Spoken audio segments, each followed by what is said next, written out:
Today is Friday, October 24th. I am joined by my colleagues, Councilmember Mitch O'Farrell and Councilmember Mike Bonin. First, open it up for general public comment. We have one general public comment card, and we have a long agenda and numerous cards on each item. So I'll give you an opportunity to speak for a minute on general public comment. Mr. Herman. Finally, one whole minute, Mr. Stay on the item. And it's general public comments. That's right. I am on the items. Get If you would through it. listen and put your ears together, you'd hear me better. Okay? Really? So the problem and the bottom line is this. Los Angeles is out of control. Today in council chambers, in room 340, you're going to hear about the award process in which Mr. Englander, an ex-officer, doesn't even post the rewards, whether they've been paid out or not, and how the taxpayers, we are being duped because we don't know where the $50,000 rewards go to and how many have been paid out. So the bottom line is this: you're not safe in Los Angeles. There's so much violence. I was assaulted October 7th, 2 hours and 3 minutes during public comment for 1 minute by Paul Koretz. And yes, I'm a victim of violence, and you need to stop your assaultive actions towards the public. Thank you.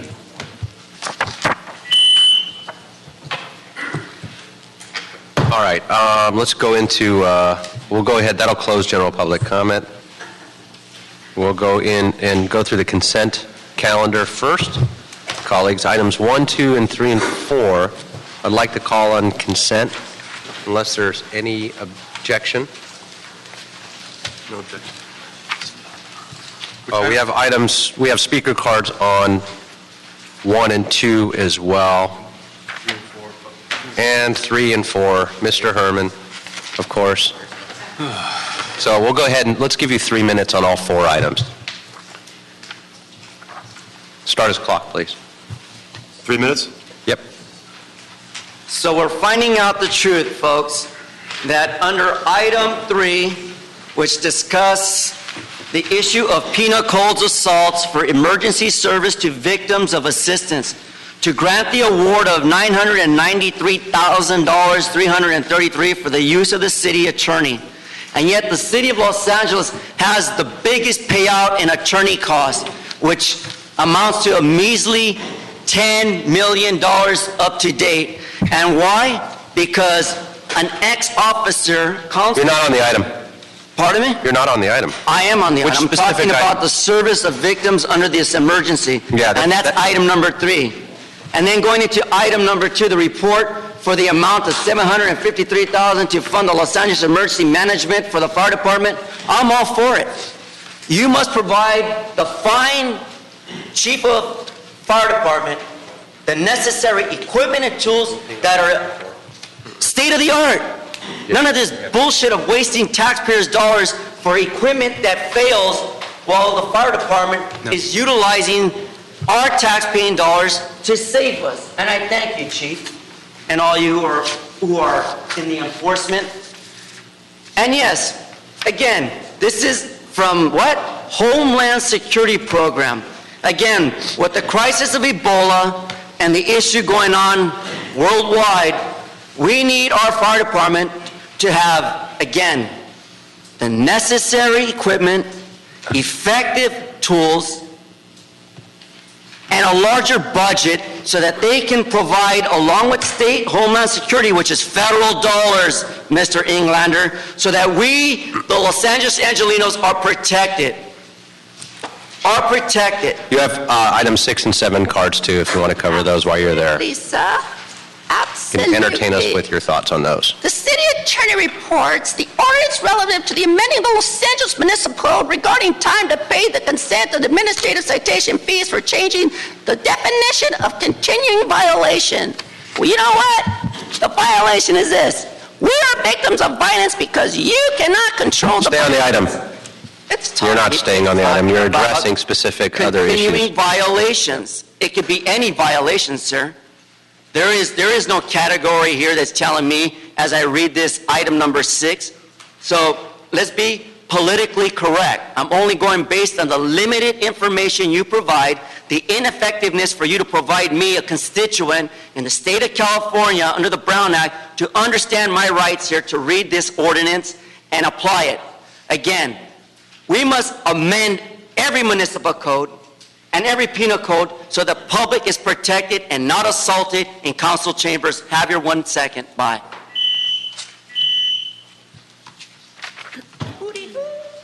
And if you disrupt the meeting, we'll ask you to leave. So, all right. So now we'll actually go ahead and try to do the people's work. Items 1, 2, 3, and 4, we're going to ask for that to be on consent. You're now disrupting the meeting. I've already asked you not to, so we'll ask you to leave. Sergeant, if you can escort him out while and just note that we're stopping the meeting while Mr. Herman is disrupting this meeting, while he's escorted out and making gestures and dancing down the hallway. Thank you.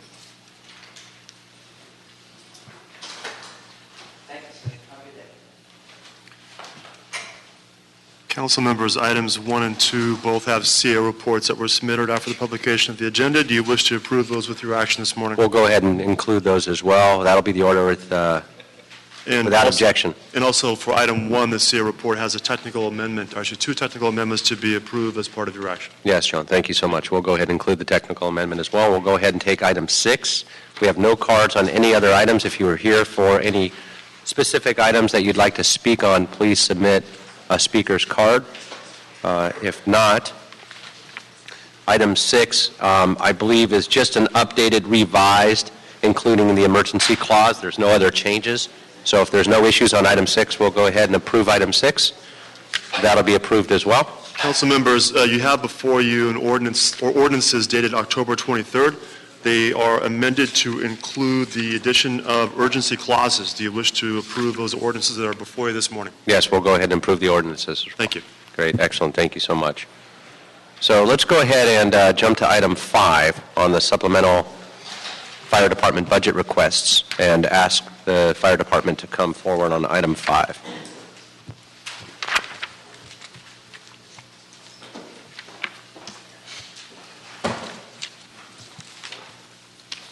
Good morning, Councilman. Good morning, Fire Chief. How are you, sir?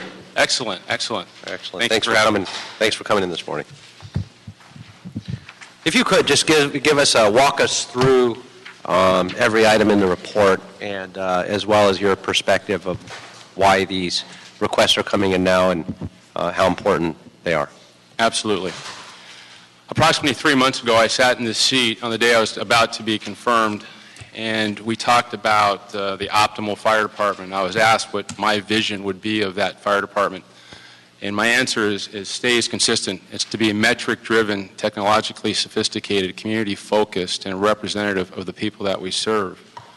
And this is the first step in accomplishing those objectives.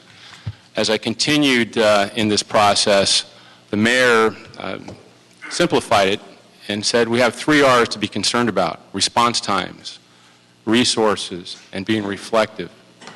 Then as I made the rounds and I met the various council members, I met with union leadership, the rank and file, the common theme was to restore and reform the fire department to enhance public safety and firefighter safety. And the request that I have before you today is a critical first step in accomplishing those objectives. Starting with item number 1, staffing for one engine company, we are asking to be funded in the amount of $924,000 to restore Fire Station 35's engine company, which was closed. We have a methodology, as I mentioned in my opening remarks, about being metric-driven. We have several risk factors we've analyzed. We've concluded that this is our #1 priority resource to restore. Fire Station 35, the district there, is on Hillhurst. There's several factors there: call load. On weekends, we have the nightclub population. We have Griffith Park. We have 5 hospitals, high density. We have a brush area to be concerned about. So all those factors led us to selecting Engine 35 to restore first. Not to say that all the other companies are not important. They are. It's just a matter of sequencing. How do we bring them back? And will other, and I'm not going to interrupt you on these, but well, on just this one particular matter, will other departments, engines in other stations benefit as well? Absolutely. And if so, why? Well, because we have Engine 35 coming back, those calls that other stations were responding to from outside the area will be able to stay in their district. That'll help us with response times. It'll help us with workload reduction. And on a red flag high hazard day, my number one concern today, and it will be probably forever, are brush fires, especially in the Hollywood Hills. And if we have that circumstance, I think unless we have the appropriate resources, that fire could burn to the Pacific Ocean. It hasn't happened since the Bel Air fire, but when that did occur, it actually burned quite a ways, and the only thing that saved us there is that the weather changed. But those same factors are worse today: more construction, more density. The second request is to staff our Battalion 11 office with emergency incident technicians. That comprises a command team with the battalion chief. Battalion 11 is our highest density battalion. It's located in the Westlake area of the city. As a South Division commander, I went to multiple fires, major fires in Battalion 11, where the initial responding battalion chief was by himself, overwhelmed, lack of firefighter accountability, a delay implementing the appropriate strategy and tactics, and we've been very fortunate to have avoided several negative outcomes. So I think that is very critical that we staff those 3 EIT positions. Eventually, I want to staff them all back. We have 7 offices that have them and 7 don't, but I realize we can't ask for all this at once. We can't staff it, we can't afford it. We're going to bring it back incrementally. The next ask is 5 Inspector 2s. That's driven by the need to support the downtown development. I met with Central City Association several times, and I heard loud and clear their request to support them, to expedite their development. Every day of delay that their projects incur is hundreds and hundreds of thousands of dollars. And the construction value that creates jobs, creates tourism, the revenue from that, which goes to the general fund, I think it's important to support that. We're also partnering with building and safety so we can have a one-stop service, so we can be more customer service friendly. We also want to put one inspector in West LA, one in the Valley, so people don't have to drive downtown, so they can be more localized. That's the request for inspectors. In terms of the personnel at our supply and maintenance division, we have 6 people there, and in this fiscal year, 4 of those positions were deleted. That position requires 6 people. We had to absorb that cost because what they do is work in our breathing apparatus, and with a force of 3,200 uniformed people, we have a lot of breathers. So we need to make sure that the breathers are maintained, they're on an adequate maintenance schedule. So I'm asking that we fund the 4 deleted positions, and we're looking at converting that to a 4-10 schedule, which would eliminate the FLSA impact. The next request has to do with nurse educators. We have currently funded 2, and we're asking, actually take that back, we have 3 now, and with this request we'll have 5. We have 1,170 paramedics today.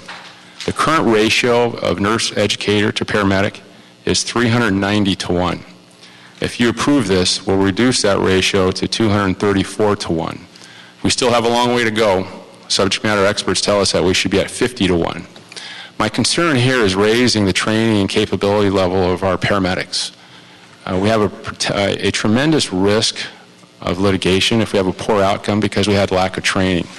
So I think this is a critical ask, and it goes along the lines of improving our EMS service. The next request has to do with firefighter safety. That's extractor installations.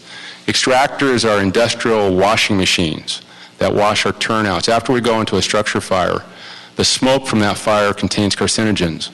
These washing machines allow us to clean that and get rid of those carcinogens from the turnout coats of our firefighters.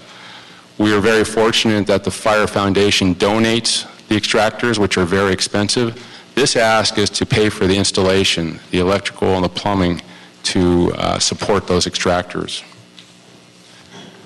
On the back page, we have adding the second 24-hour assistant chief.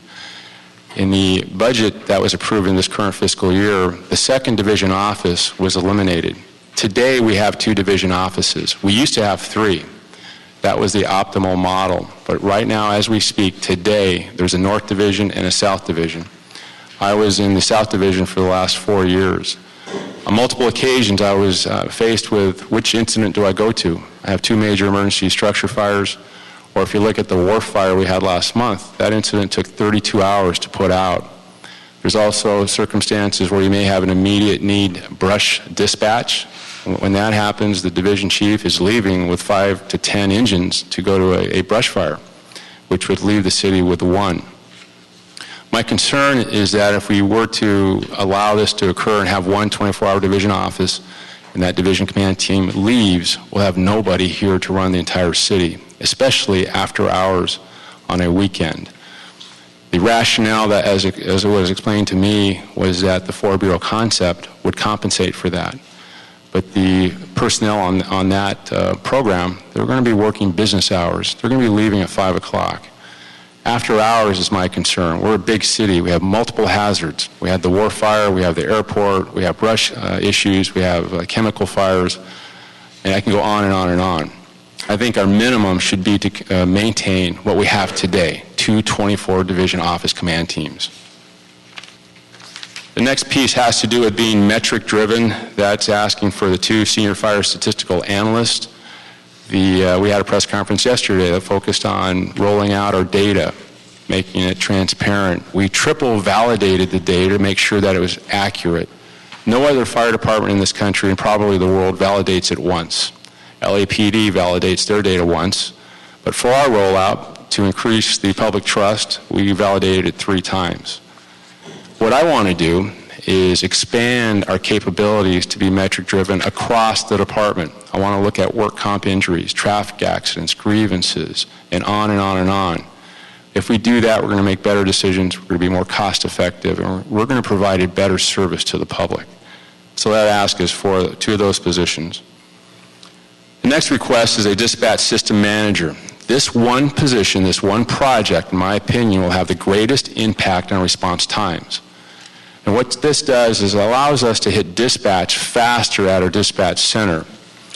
The examples that we're looking at in terms of comparing our current dispatch algorithm with the proposed, we're saving 10 to 20 seconds on average. And in the response time world, that is a big number.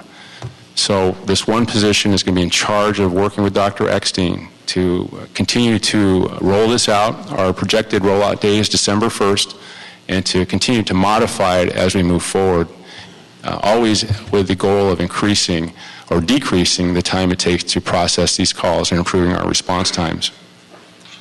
The next ask is recruitment staffing. We currently have 1 captain and 1 firefighter. LAPD has 13 personnel dedicated full-time to recruitment. The third element of the mayor's plan and a big piece of my goal was to be more reflective. This staffing will allow me to do that. We've broken it down into 3 components: test prep, we're doing youth programs, and mentoring. Actually, recruitment. The youth programs I want to share with you, I've already met with Charlie Beck, and he's agreed to allow us to partner with him in his Magnet High School program. He has Reseda, Monroe, San Pedro, and Wilson. And we've already got an infrastructure to leverage to increase our diversity from the local communities from those high schools. So my plan is to use some of that staffing to put a full-time firefighter to partner with a police officer to recruit from those high schools. This is in addition to all the other programs that we support. We have 15 cadet posts in our department.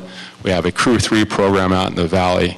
We have a weekend fire academy program in 4 sections of the city. This element of my request will fund all of those things. And lastly is the staffing I'm requesting for our community liaison office. We have a tremendous responsibility to connect with the public, and we do that through the media. And right now we're doing on a shoestring budget. We're doing all we can to stay ahead of it, and this will help us maintain a quick response to all the requests that we get on a daily basis. So in closing, that sums up my request. This is a critical piece of our objectives, and I'm looking forward to working with each of you to make it happen. Great, thank you, Chief. And before I open it up to my colleagues, let me just state that for those who are simply listening in, the Chief presented that entire overview without looking at a single note. Although you had notes in front of you, you never looked down once. And the only reason I mention that is because as the new chief, and I like that we can still call you new chief, I really do believe that we did a great job in picking the right chief who knows the intricacies, the details of this department. This is your first budget request coming in post-budget as the new chief. And I think it carries a lot of weight, certainly with me, in you put a lot of faith and confidence. We've gone out there, we did a national search, and we didn't have to look any closer than our own department to find an extraordinary leader to lead this department out of what we've been through. And with that, your first major ask out of that and becoming chief, after you've had the time to step back and analyze it from that perspective and come in and say, this is what we really need moving forward, certainly carries a lot of weight with me. I know I've done a deep dive on all of these issues already with your key staff, and so I've got that comfort level. I've got a few questions, but I want to turn it over to my colleagues as well. I want to thank you for coming here personally this morning. Thank you, sir. Thank you very much. Thank you. Thanks, Chief, for being here this morning. Really appreciate it, and echo what our chair said. Thank you. Also want to thank you and the rank and file for the quick response to the fire in Rustic Canyon last night. You and I both share, I think, a common nightmare of a brush fire in the northern part of my district. And as you said, we were lucky that last night was not a red flag day, and we were lucky that it happened at night when we didn't have the traffic problems and the ingress and egress issues we might have had otherwise. Because of that, I want to ask about the restoration of the engine company. I'm very glad to see the restoration of one of the engine companies in Mr. O'Farrell's district. I think he's down 3, actually. And I know Mr. O'Farrell, or Mr. Englander is down a couple, and I know Mr. Buscaino is down 1. The one, of course, I'm concerned about is engine 69, and I understand the criteria that got 35 first, but there's a lot of them that are very similar to 69. For instance, one of the criteria was the geographic location and size of the fire station, district, terrain, and access in and out of the district. That's pretty much the same situation in 69, and we've got even more acute traffic issues with the California Incline project, basically PCH, one of the 3 ingress and egress points being shut down, work on the 405 recently. One of the other criteria was significant fire hazards based on the surrounding areas, such as the wildland urban interface. Fire Station 69, the same, also in a very high fire hazard severity zone with a wildland urban interface. Significant increases in population and traffic patterns. As I said, we have all sorts of public works projects going on the west side in Santa Monica, or metro projects that are basically making it almost impossible to get in and out of Pacific Palisades. Getting worse and worse all the time. It also, one of the criteria was Fire Station 35's district, which consists of a relatively large coverage area of 4.1 square miles. 69 is 5.1 square miles, and is basically a landlocked area. If there were a fire, a structure fire, 35 could call in someone pretty quickly from the surrounding area. We've got to reach out to Venice or to Westwood, which particularly during the day is hard to get there. And if they're not available, we have to go to Century City or LAX, which is an incredible distance, particularly during the day. And one of our nearby stations that we rely on, 19, they have, I think, the largest coverage area in the city. So I'm wondering what it was about 35 that put it ahead of 69. There wasn't a huge margin of difference. We look at call load as one of the primary factors.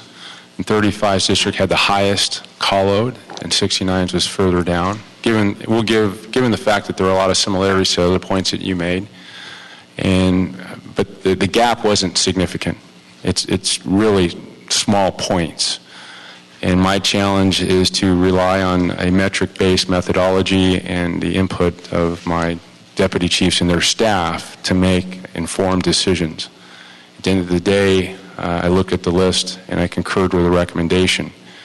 But I will tell you that Engine 69 is high up on that priority list. I've been on the waiting end of an incident, a couple of incidents in 69's first in, and those minutes seem like hours when you need resources fast.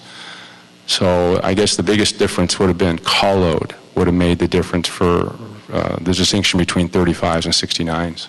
So when we were discussing metrics and we were discussing deployment during the budget process before you were chief, Chief Featherstone was at the table, and he was talking about relying on metrics to influence deployment. And I asked him a question about the week prior to those budget hearings. And I told him that the week prior to those budget hearings, lanes on Centinela and Bundy had been shut down for a DWP project, that Lincoln was shut down at Colorado due to the Expo line construction, that lanes on PCH were shut down due to a public works project, and which will take up to a year, followed by another project in Santa Monica that will take several years, and that access to Sunset was severely impeded due to the 405 project. That was a worse scenario than most, but it happened to fall right before the budget process. And I asked Chief Featherstone in what way the department's metrics took that circumstance, the incredibly difficult ingress and egress of that given week, into account for deployment, and they didn't. So how do we get that into metrics? Because that severely impacts the ability of responses. That's a good point. You're talking about real-time traffic congestion issues. And my experience has been through living it and understanding the geography. And we need to add that element about real-time congestion issues. We've looked at multiple factors, the ones you recited, and that was one piece of it. But like I said previously, the differential is very small. It's not a huge gap. And the call load in 69's first in, there's on average 2 calls a day. Well, I want to break out the difference between real-time traffic and predictable, significant long-term traffic impacts. Because there's real-time traffic, which I think, you know, it's what's happening at any given moment. But there is a long-term, predictable traffic Armageddon that will impact ingress and egress of Pacific Palisades. There's 3 ways in and out. PCH, Sunset, or through the Santa Monica Canyon, winding up.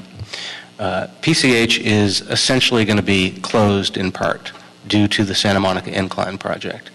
That is going to force all north-south traffic through those tiny, windy streets of Santa Monica Canyon.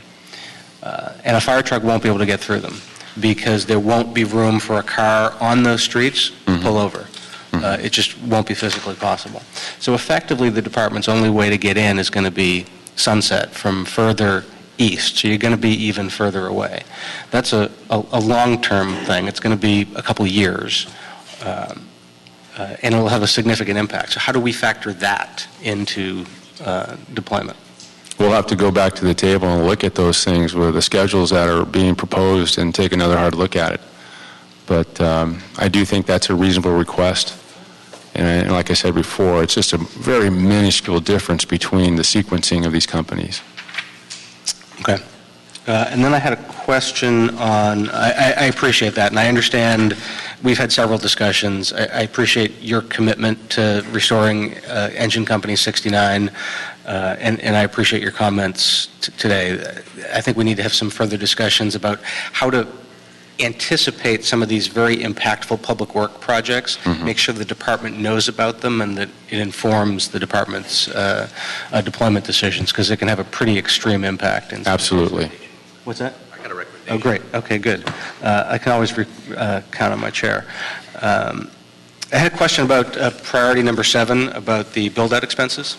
Yes. This is just a quick one. I noticed your letter said that no funding was included in the 2014-15 budget for expenses such as modular furniture and computers for the additional 15 positions. That's understandable. I'm just curious, are there any other expenses that we might get hit by that weren't anticipated during the budget request?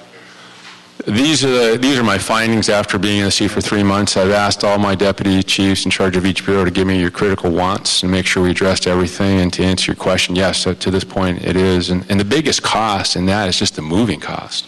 Yeah. I didn't realize the expense of that. Okay.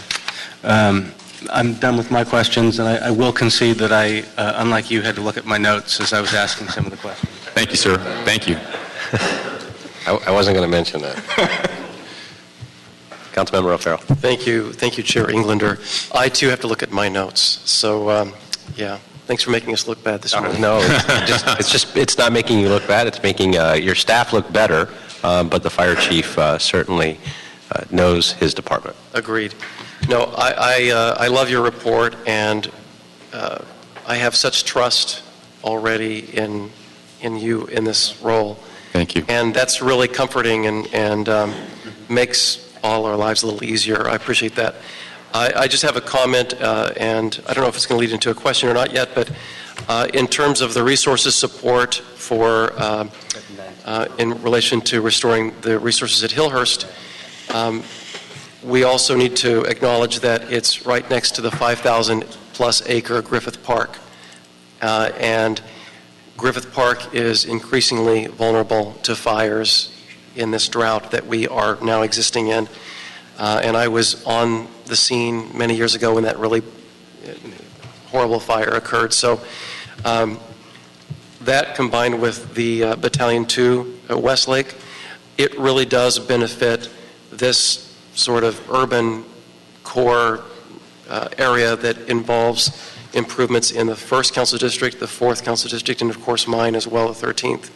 And so that's a giant step in the right direction because of the terrain, the diversity of construction, the mix of residential and businesses and industrial. And I've been pretty ill at ease since 2011 when the resources in Northeast Los Angeles were so severely reduced, greater than at any other part of the city. So I'm really happy to see this particular development in your report. I also just want to make a comment on how important I feel it is to do the work at the magnet schools, the youth programs, working with the police department on really putting a focus on the value of developing a force that reflects the city of Los Angeles and how important that is.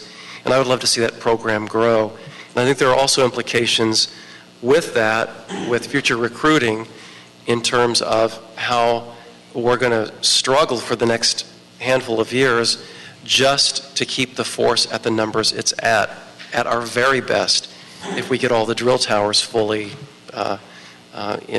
involved in training new firefighters. So I particularly love seeing that piece of this. And then just lastly, it is a question, and what really informed your approach to lay this out and prioritize in such a way? What was it? Was it the PA consulting report partially? Was it your own experience? Was it just checking in with your command staff, the rank and file? I'd be interested to know. I think it was a combination of all those things. I have 31 years of experience on the department. I've worked in all these different areas. I know the issues. And having come from the field for the last 4 years, I knew the emergency needs firsthand about which battalions needed EITs first, which engines needed to come back. And to the recruitment piece, at my old high school, Banning High School in Wilmington, we had a fire academy there that myself and other alumni put together for over a decade. And that was something I could do at my level then. Now I'm in this position, I have greater leverage to expand that citywide. And that's got me to think about partnering with LAPD. And I can't say enough good things about them. When I met with Chief Beck, he said, absolutely, you're in. So I didn't have to go through the school board to develop this. It's already there. Right. So approval of this request will allow me to make an immediate impact in terms of recruiting from the local communities. So it was a combination of all those things and input from the command staff to get to this document before you. Well, I think it's clearly well informed and it's great, and I I would just, to top off my remarks, just say how wonderful it is, I think, that we can reinvest in our own community with employment opportunities. We're the largest employer, so I think it's really good from an economic development standpoint that we really take a close look with an emphasis on recruiting from within the city, from the neighborhoods. Many of them are struggling, that we really provide a career path for young people who otherwise wouldn't have that opportunity. So my hat's off to you. Thank you, sir. Thank you. Councilwoman Good morning, Chief. Martinez. And thank you, Mr. Good morning. Chair, for the flexibility. Harvest Day at my daughter's school was in full swing this morning. I have a couple of questions. I know some of them have already been asked, but what's going to happen after the 6 months? How would you pay for the salaries past the 6 months? This will roll into the next fiscal year It's already request. built into the budget? Yes. And I guess my final question would be, what's the effect on the general fund? The impact? The total amount is $4 million for this, for a 6-month period. It'll just be built into next year's? It'll have to be approved in the budget process. So it'll have to be included in the mayor's proposal and then go through the Budget and Finance Committee process and by the full city council as well. So it won't be automatically built into next year's budget, but it'll be the new baseline Yes. for acceptance. Is that correct? Yes. And slightly on a different topic, when do you expect the RAND report to be completed? I know there was a draft that was mentioned to me a couple of weeks ago, but is that been finalized? I have not been involved with that directly. That's been through the mayor's office, so I really don't have an answer to that. I know there is a draft. Okay, thank you very much. And I'm actually glad that you asked those questions, Councilwoman. That again? I'm glad you asked those questions I'm glad to. because we have to get that on the table and I was going to go through some of those, so you just nailed them. We've got to talk about it in the context of the budget, which is critically important. And you've got to take the context of the budget and the totality of the budget with everything we're doing. While, the fire department has been decimated, and we all agree, and we've got to restore these functions and these services. We've got to look at it, what we can and can't afford, and have that conversation, which is why this is also duly referred to the Budget and Finance Committee for that discussion. So I do appreciate that. I was also going to ask about the RAND report, because I've seen nothing. The RAND Institute, A draft. the RAND report had a first draft. We had a meeting scheduled in my office. They canceled and refused to reschedule. So I don't know what's going on with any draft. I haven't seen anything. That's no reflection whatsoever on the mayor's office, on his staff, on the fire chief or the department. It was directly with RAND, so I can get an overview of what was going on as the chair of public safety. And they've refused to reschedule the meeting, so I don't know what's going on there. You asked the mayor's office for an update? Well, I'll check with them. Yeah. Yes. That'd be great. Please. Thank you so much. With that, I'd like to echo some of the comments by my colleagues and questions as well. First, going backwards on the magnet schools, please keep in mind the San Fernando Valley. Monroe does have a magnet school that has a police academy as well. Yes. And I'd love to bring that program in. And also to look at the cadet program we have with LAPD and the PALS program, where we have already incredible officers working with remarkable children and youth and the next true leadership here of the city of Los Angeles. Many who graduate the cadets and the PALS programs that become police officers. I'm sure if they couldn't make it into the police academy, they would love to be firefighters. I'm kidding. All right. No, so, I'm thinking the other way around. yes. And then with that, so if we can consider that. On number 4, on the supply and maintenance division, is there any consideration or has there been any consideration to civilianize any of those particular positions? And what are your comments on the idea of that? I've asked for a report of that. If it makes sense, I think we should do it. So you'll be looking at that? We're looking at it right now. Great. Okay. And then on the report for the 4-division concept, which, I absolutely embrace, and having bureaus where you can drill down and have dialogue and conversation, it really complements not just fire stat, but geographically a lot of the things that Councilmember Bonin was bringing up as well, and Councilmember O'Farrell, about the geographic issues that have to be dialogued and constantly studied and looked at.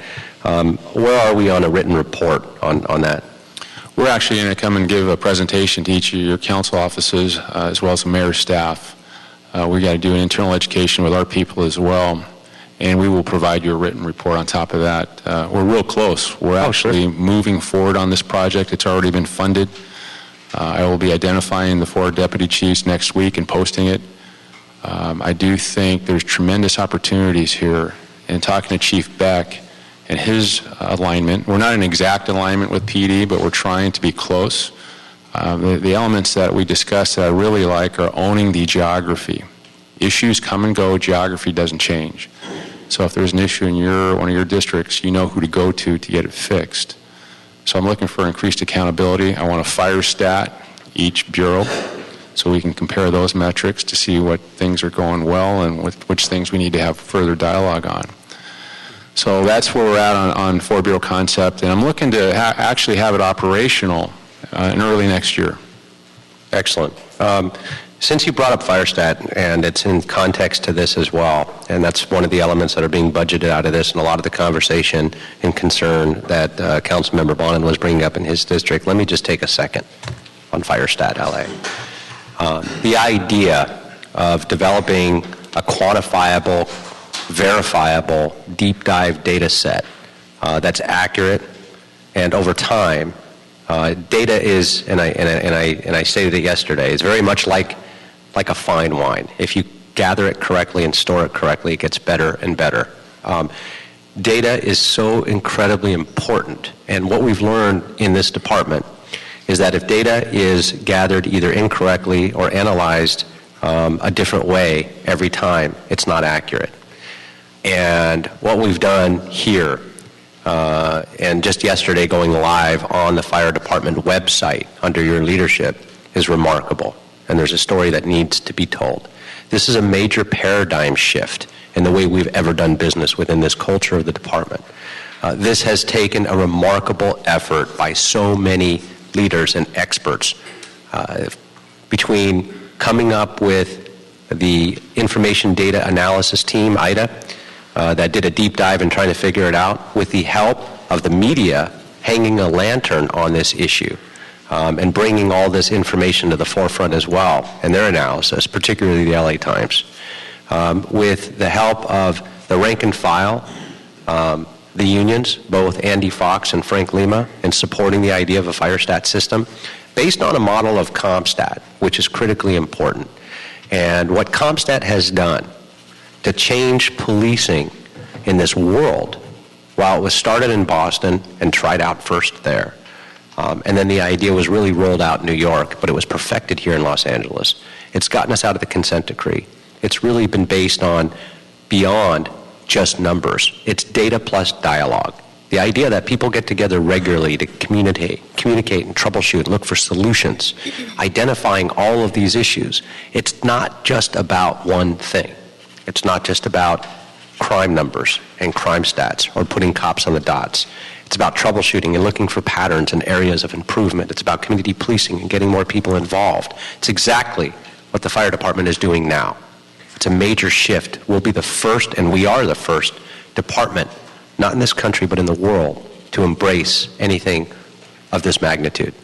The idea that you have already put in your first budget request that includes not just FireStat, but the idea of going into magnet schools to talk to community liaison related programs like senior lead officers do today. Mm-hmm.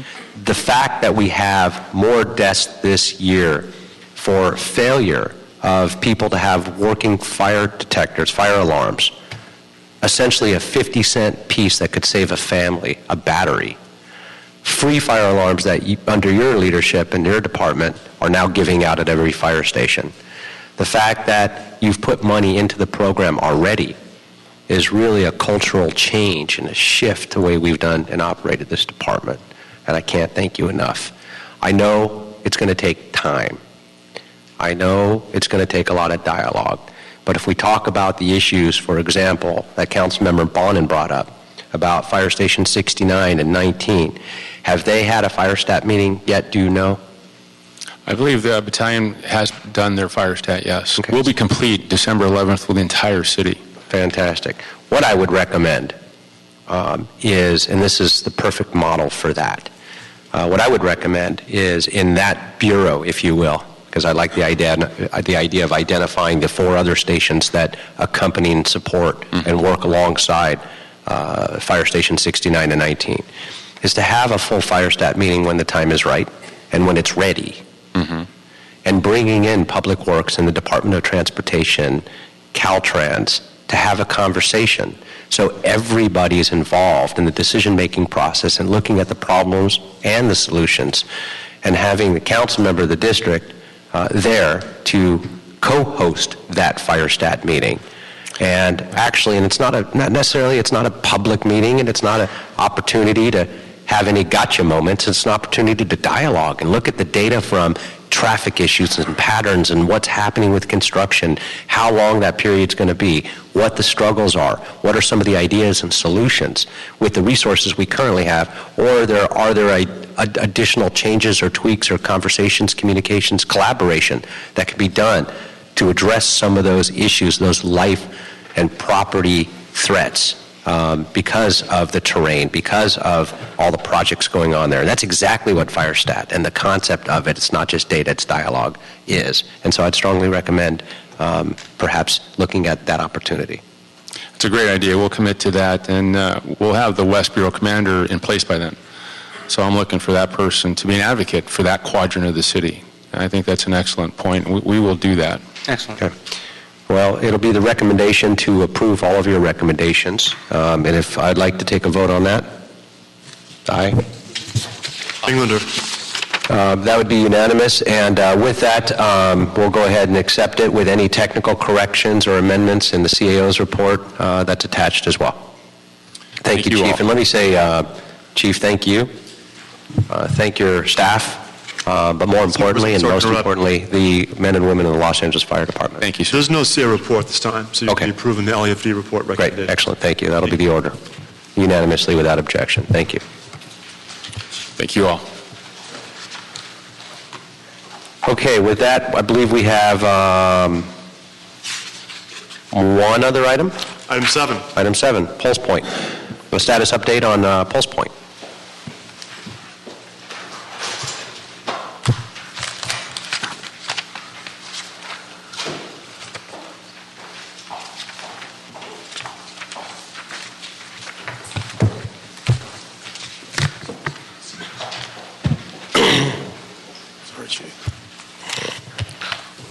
Good morning. You look just like the chief that was up here a moment ago. I figured I would stay for this piece. Okay. But, I'll let you go first. I'd like to make some comments about this project. Why don't you just go ahead and walk us through it? I'll open it up to you. Okay, great. About 3 months ago, I was reading the LA Times article, and they were announcing LA County Fire Department had partnered with Pulse Point. And I immediately texted my staff. It was a Sunday. Said, why aren't we doing this? And I found out that this was actually in progress, and it had been for some time, but we'd hit a roadblock with getting approval from the city attorney's office. So that Monday we convened a meeting, we had city attorney come down, we had all the players involved with this project in my office, and we gave the direction, move forward, and they did. And they've made tremendous progress. I'm very proud of the team here, and they can fill you in on all the details, but I think you're going to like what you're going to hear.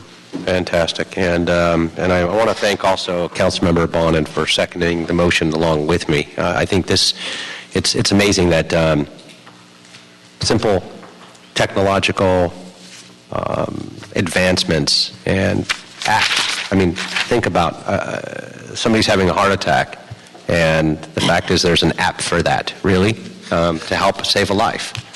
That's remarkable that you can have that today. And that we'll be embracing that technology. So if you can walk us through that a little bit, that'd be great. Thank you. Did you want to go into that question? I'm not sure, Councilman, what questions you might have. You want me to tell you about the program itself? Yeah, just so we can hear from your perspective As you mentioned, how it would work. a simple app. It is an incredibly smart use of technology. It's very efficient. It's very low cost. Essentially what it does, it takes every smartphone and turns it into a responder, a potential responder. We've integrated the PulsePoint app into our CAD. We provide a computer-aided dispatch feed to the PulsePoint system, and on certain types of incidents, it will alert anybody in proximity, particularly the sudden cardiac arrest. It's smart enough to know where the person is. That distance is adjustable by us, and when a call for 911 service comes in for a sudden cardiac arrest type event, and our dispatchers key that in, the PulsePoint system recognizes who's in proximity to that event. It alerts them, tells them where the sudden cardiac arrest patient is, also tells them where the closest automatic external defibrillator is located, and allows them to respond directly to that. And is there a cost for people to download this app? At this point, no, sir. No, there's not. For the public? No, No, there's free no to the charge public. to the public. No. We were Salvador Martinez Fire Department. We've been working with Richard Price, who's the president of PulsePoint. PulsePoint received a grant from the Wireless Foundation to cover their installation costs, which is being tested right now within our operations, but there's no upfront costs. We do anticipate a small maintenance cost on an ongoing basis of approximately $25,000. We're working on a contract now with the city attorney and hope to have all those matters resolved within a few weeks. Any anecdotal stories of other municipalities that have been successfully deploying this? There's many. They bring tears to your eyes when people sit in front of you and tell you, I would be dead if it were not for that. And a responder sitting in the room right next door has no idea that there's a cardiac arrest. That's incredible. In fact, that was how it was developed. Chief Price was at a restaurant having lunch. He was on duty, but he's not monitoring the radio. And right next door to where he was eating, there was a sudden cardiac arrest, and he wasn't aware of it until actually the responders and the sirens got right on scene. So he took that and challenged a few people to come up with a solution, and it's a pretty innovative use of technology. It's remarkable. Chief, thanks for bringing this forward and actually taking it incredibly serious, and you just ran with it very quickly. So Well, this thank you will save lives. for your leadership on this type of projects. I know you initiated it previously. I've downloaded the app. I live on the southern tip of the city. LA County's online now, so I do get notified. It's a free app. It downloads instantly. I think this is going to help us. This is one piece of the menu of options that's going to improve response times. You know, we don't always have to be a sworn to help. You can be any civilian who knows CPR and who signs up with this app can be a responder. So I think that's critical. And the timeline, we're looking at 2 to 4 weeks out, I believe, the last report I got. So we're real close to implementing this. And if we can just get everybody to promote this, not only through our CERT programs, schools, certainly all the first responders, police officers and firefighters, to have this app, and getting this promoted in our newsletters, I think it's critically important because it'll save lives. And I mean, it's just that simple. So I really appreciate it. Alex. Thanks. So obviously this is a wonderful thing. Echo everything Mitch said. I'm going to be taking a CPR class, I think, in early December. When I take that class, will I be told about this by anybody? Where are you taking your class through? Do you, Red Cross, I think, is I believe it's through Red Cross, yeah. I'm not sure that if they will. Anything that we're affiliated with, we're going to be pushing this out. Yeah. I actually have an idea to teach CPR in the high schools. I have a meeting with the school board coming up. I think we need to cultivate that internally. And with compression-only CPR, it's really easy. So one of my goals is to expand our capabilities, educate people about this app, and to save lives. Is there a way we can reach out to Red Cross and other places that do CPR to encourage them to notify people? Yes. Because obviously that's the group of folks you want downloading the app, is the folks who are getting trained and certified. Happy to help with that if there's anything we can do as a city or anything like that. Is it specific to the city? Say, for instance, I'm in, I take the CPR class, I sign up for this. Will I only get alerts if someone is sort of in the LAFD area, or if, say, Long Beach had it and I was down in Long Beach, would I also get it? Let me share my experience. I can pick the section of the city I wanted to be notified in, and I did that to the southern half of the county by my house, because it doesn't do me any good to be notified in the valley. So you can be target specific on where you want to be notified. And I think CAP has some information to add as well. It follows you wherever you go. If you get off the plane in New York, if they're integrated and support the app, it'll know where you're at and it'll alert you. And I assume it works well if I'm in a shopping mall and someone has a heart attack and there's a defibrillator nearby. Would it also work if I'm up in a residential area? Specifically not. It Why? only alerts in public places. Why is that? I think we'd have to talk to Chief Price about that, but I think there's some concern that we would have a bunch of strangers responding into people's homes. There's also HIPAA concerns, I believe, as well. So public assemblage is the target area where you would be notified. Okay. And just for the public, so they know as well, if they download the app, the first thing it asks you is which agency, and under Los Angeles County, there are, I believe there's, 9 different divisions. I don't know if there's a breakdown of those that are readily available for somebody to get that information. It's probably on the LA County Fire Department website.